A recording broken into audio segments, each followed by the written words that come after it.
Welcome to Pioneer and Military Memorial Park, the oldest existing cemetery in Phoenix.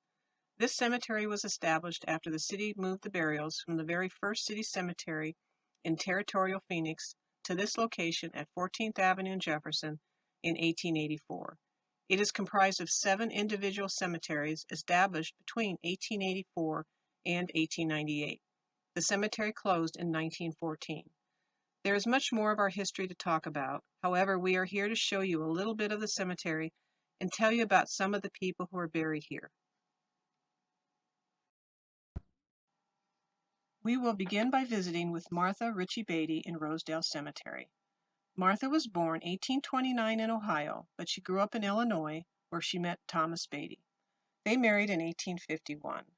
Martha and Thomas moved to Iowa, where Thomas was a successful harness maker and a merchant. Martha and Thomas had no children, but did take in a young girl by the name of Blanche. Blanche would go to college, become a successful writer, and marry a lawyer. By 1884, Martha was a widow and wrote a will leaving her money to Lincoln University in Lincoln, Illinois. She established what would become her legacy to education. Martha developed tuberculosis, a disease very prevalent for the times.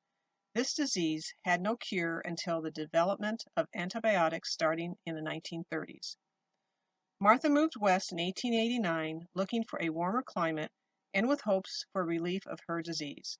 She was 60 years old and alone. Martha was not without the means to support herself. She purchased 10 acres of land in Phoenix and by 1900, at the age of 71, owned her own home. People during this time did not have plumbing in their homes. Since it was difficult for an elderly woman to heat water and fill a bathtub in her own kitchen, Martha took her baths at a business that rented cubicles for bathing. When Martha visited the business, she was accompanied by a friend who would assist her. On August 9, 1902, Martha went for her bath. She was planning on her friend arriving at 1 p.m. to help her.